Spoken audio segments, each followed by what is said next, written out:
Continuing to field questions for USMLE. I have a student who's sitting the step 1 in 3 weeks. I know many of you might be 6 weeks, 2 months, 1 week, whatever. Okay, there's gonna be a variation, but the point is, I have a student who's sitting the step 1 in 3 weeks and took a couple NBMEs and did not pass them, and wants to know my view as far as how to pursue prep right now. Should he postpone the exam? What should we do here? And I'll give you some quick value. So before we get started, please subscribe to my channel. I really appreciate it. Give the video a like. I really appreciate it. Find me on Instagram at Mehlman_medical, MEHLMAN_medical. The link is down below. Find me on Telegram. Recently created a Telegram group and channel. Links are down below. Now I'll start the clip. So the student's got the step 1 in 3 weeks and has failed a couple NBMEs and wants to know what to do now. And I know many of you watching this clip will be at varying lengths of time out from your step 1.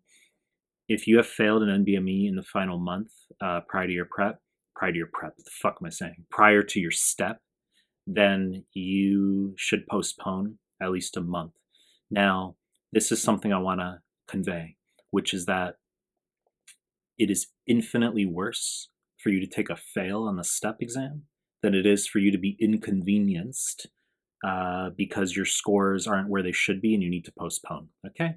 Now, I know some of you will have fails already and you're like, oh, is that infinitely worse? What do you mean?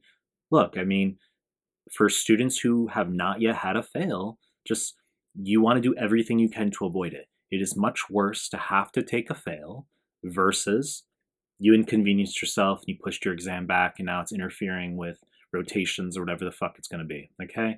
So if you have non-pass outcomes on any NBMEs in the final month, I want you going back to actual QBank, okay? So if you've already finished UWorld, we can send you back to UWorld and Corrects. We can have you do USMLE RX.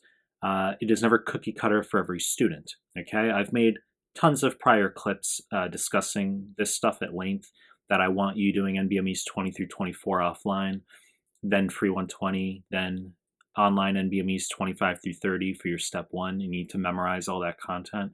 And if you're failing NBMEs 20 through 24, the offline ones, if you have fail outcomes on those, then I wouldn't have even had you go into the online NBMEs yet.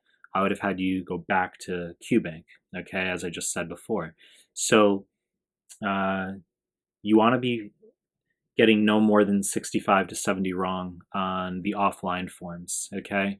In terms of in order to pass USMLE, in terms of the online forms, annoyingly, it's like converting Celsius to Fahrenheit with the way that they're releasing the score reports online, that they just give you a percentage chance of passing. And what the information I want as a tutor is just how many incorrects did you get on those forms? And then you can use some bootleg scale that you can find on EG Reddit that will give you a best fit line with data points from other test takers, which is how many incorrects, what hypothetical 3-digit score does that translate into?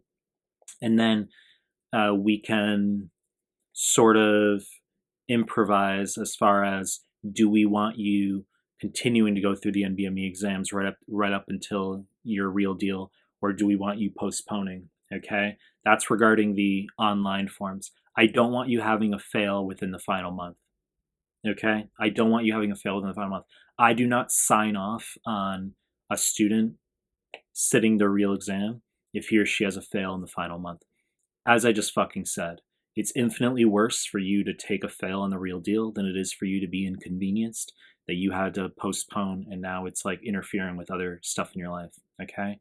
So a lot we can discuss, but 20 through 24 offline, you're going to go through free 120, 25 through 30 online. And if you take a fail on any of the online forms, you're going to go back to USMLE RX or UWorld and Corrects. That's what you're going to do. You know the deal. I'm going to continue to make more content. If you like my stuff, subscribe to my channel. I appreciate your time. That's it.